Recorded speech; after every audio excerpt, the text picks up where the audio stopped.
Now, a recent World Health Organization report on the African region has revealed a decrease in the number of COVID-19 reported cases, but increase in death globally. However, the same 13th July report indicated a decline in both reported cases and death. But the World Health Organization says it's concerned about the high death rate in Africa. In Ghana, the Ghana Health Service is stepping up vaccinations yet again to ensure majority of us have the level of immunity to prevent severe infections. Joining us in the studio, we're going to speak to Dr. Louisa Ademke-Mate shortly. Do stay with us. We'll be right back. So Dr. Louisa Ademke-Mate is the public health physician specialist and municipal health director at the Ghana Health Service. She is at the Ayawaso West Municipality. Yeah? Grateful to have you in the studio. It's a pleasure to be here as well. What are our stand now when it comes to COVID-19 in terms of numbers and even death? So currently in Ghana, we are recording sometime around May.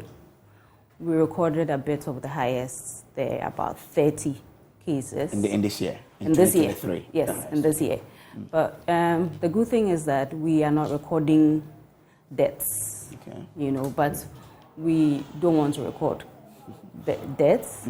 And so the fact that we're recording cases is a source of concern, because once you have a disease, then you're likely to actually have a mortality out of it. So that's the picture now, in Ghana. But even as of May, when we recorded 30, we didn't have death? No, not that I know of. Okay. So what are we doing to ensure that we don't record cases and also don't, in the process, record death? Right. So for every disease, fighting every disease starts with preventing. So you prevent when people get the disease. You try to manage, and when there are situations where you can cure, you cure. So, that's the scope of public health and how we do our things. So when it comes to COVID-19 specifically, we are still talking about prevention. The disease is still around. The fact that the WHO has said that it's no more a public health emergency doesn't mean that it's zero cases in the world. The world is still recording cases.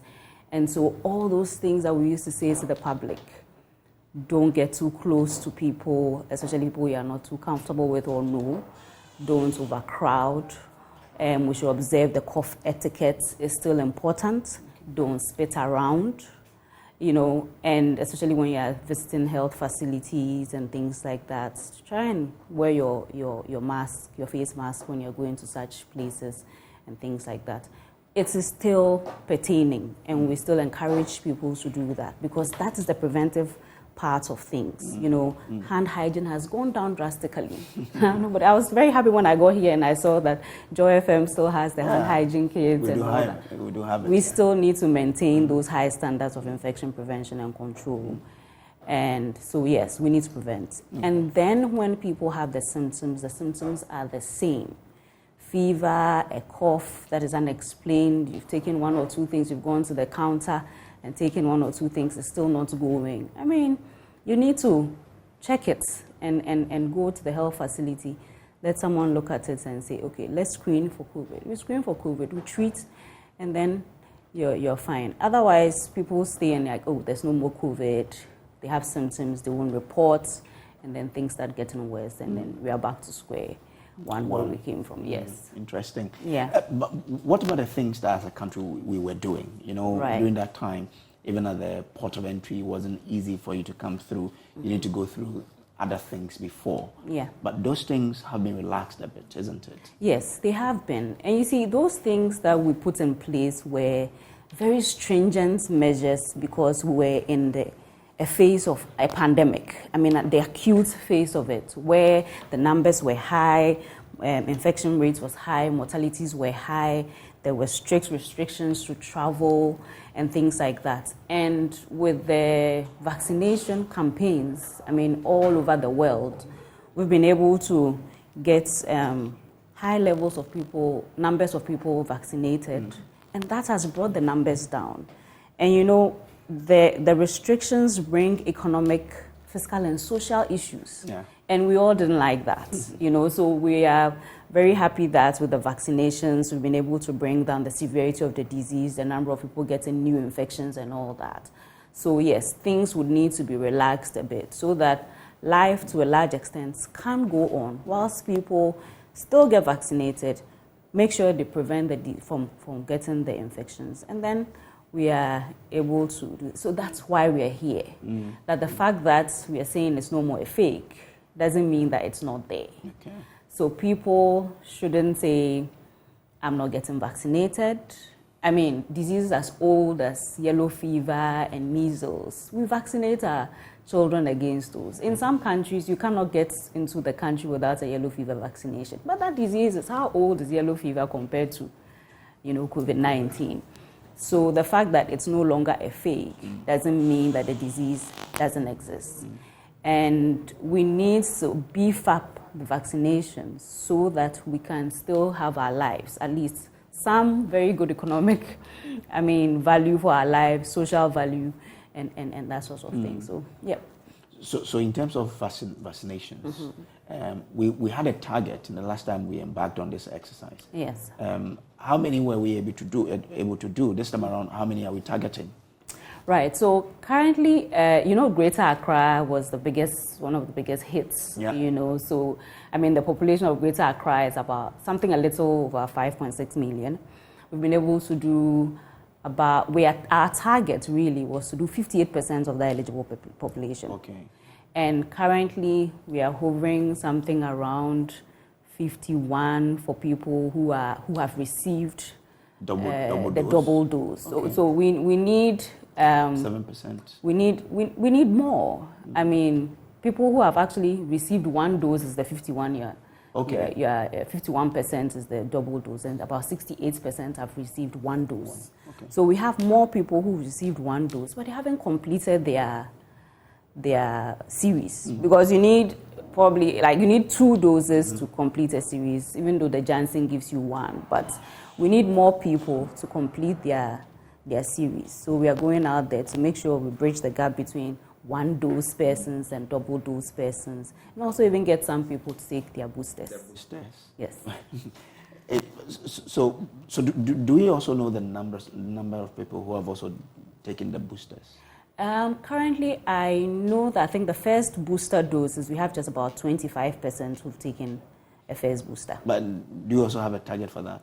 Yes, we would need as high as if we get the 58% eligible taking the boosters. Because if we have a 58% target, we'll be happy to have a 58% of that same number taking the boosters. Then we know that we have a very well-protected population, you know, because, why not? You need the boosters to make sure that, your protection is still top-notch, you know, so... we won't give it a lower target to the previous 58% eligibility that we wanted to do. When this whole thing started, we're hearing about herd immunity. Does our 58% give us that herd immunity we're looking for? Yes, that's why we've targeted it that way. But 58 out of 100, we have around, is it 32? 32, yes. To then cover the whole population? Yes. Is that enough, 58, for us to have herd but immunity? You see, the 58% here, let me clarify, because that 58% you're talking about is people between 15 years of age and above.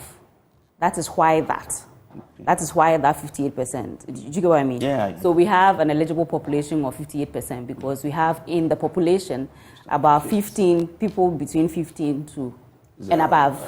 Okay. That age. But out of that 58%, we would definitely want something a 60 and above, or even a 65. Some countries even push this herd immunity thing to about 70%. You know, so the higher the percentage coverage, the better. So out of that 58% eligible, we would like to vaccinate, fully and protect. Once we get about 60% fully vaccinated with boosters and that sort of thing, then we know that we're talking about getting closer to herd immunity, and then we can protect each other when this thing started, there were these, do I call it myth or misconceptions about the vaccines, and that even resulted in some people not opting to go for the vaccines. Right. With time, have we been able to overcome that, or that's also still playing a role in the numbers of people receiving the vaccines? I can tell you that it's still playing a very big role. And I will take opportunity to say that the Ghana Health Service has done so much work, especially when it comes to social and behavioral change communication. We've tried to use various modalities to get to people. Now we go to people's homes, house to house, and spend minutes, sometimes hours, talking to one person so that you can get, those days of doing mass education, standing on the podium and talking to people, and then you get people flocking in, have gone, because most of the people who actually believe in it have come for the vaccine. Now we have a certain small number of people who are still very hesitant, and we can understand, and it's our job to bring the information to them so that they can make informed choices to protect all of us. So we are still on it. I wouldn't mind. I can sit here for 1 hour and talk to you, and try to convince you to take it. I know you've taken your vaccine, haven't you? so still the vaccine hesitancy is there. But in fact, COVID brought us some terms. Vaccine hesitancy is still there. Yes, it's there. So what do we do, or what can we do to then change, people from resisting or hesitating to go for the jobs? Resistance to anything is a part of human life. So, when you're planning in health, you should plan and know that there are people who would resist. But our work as healthcare work, I think that it starts with providing the right information and having the right attitude towards those who, for some reason, are not comfortable and do not understand. And that is why we have a very robust social and behavioral change communication department and division of the Ghana Health Service that does that work. It is their core mandate and my mandate, everybody else's mandate in the Ghana Health Service, to make sure that we tell people what the facts are, give them what the data is saying, show them the value of protecting yourself through things like vaccination and things like that. And we have done that, and we've gotten the numbers we have got. I will tell you that we didn't start out with 70% of our population being receptive to taking the vaccine, but a lot of the work that we've done on vaccine hesitancy and changing people's perceptions and things like that have yielded some fruit. So, and we'll continue to do it. So this exercise, have you started it already? It starts on Wednesday, 19th to 23rd. And what's the arrangement like? So currently we have the eligible population for this particular campaign are people between 18 and above. 18 and above. We currently have the Janssen vaccine, what we call J&J, the one-shot one, that used to be like the favorite for many people. Yeah, because for jobs, you want to take one. Just one shot. Yeah, that's what we have now. Okay. And that is for people 18 and above. We cannot give that to the 15 years and below. And we cannot give that to the pregnant women as well. So this current campaign is looking at 18 years and above, non-pregnant women, and not doesn't include people who are 15 years or younger.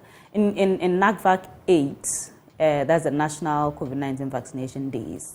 The 8th one, hopefully, would get some Pfizer as well, and bring that so that we can cover those that are younger. But if it's 18. One job, then you're looking at, new people altogether, isn't it? People who have not taken their vaccines at all. Even better, but we can give that one jab as a booster to someone. Really? Yes. So say you have taken, AstraZeneca, which is the 2 shots. You can, in this particular campaign, take the J&J vaccine as a booster.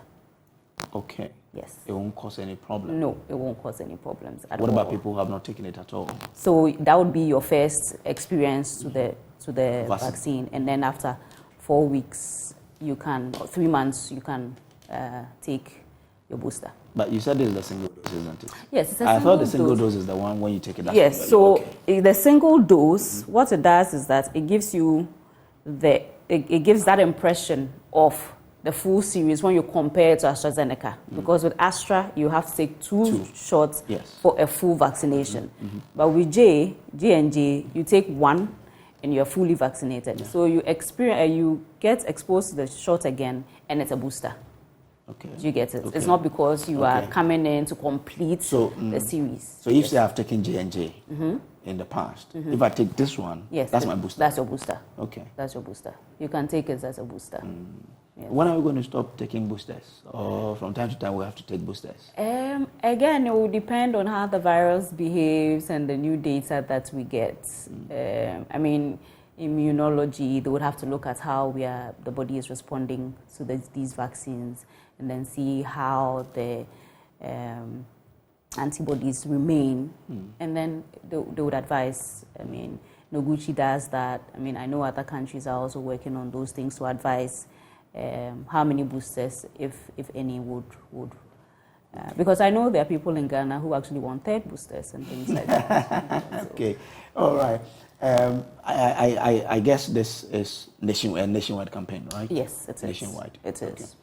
And the numbers we're looking at? Well, I can speak specifically for Greater Accra. Okay. Yes, but I mean, every region has its targets, and they're doing that as well. Yeah. Okay. All right. Thank you so much for coming. I hope that from time to time we can do this so that people will be educated on this. The pleasure would be mine. Always ready to educate and sensitize. So anytime. Okay. Thank you very much. So that's Dr. Louisa Ademki Mate. Yes, please. That I've gotten it right. You've gotten it right. Okay. She is the Municipal Director of Health for Ayawaso West Municipality. This is the Pulse on the Joy News channel. We'll take a quick break. But you know what? We spent money to construct some dams up north. It was christened One Village, One Dam project. But we built the dams, but when it came to the point where we needed the water, the dams dried up. We have that up coming up next year.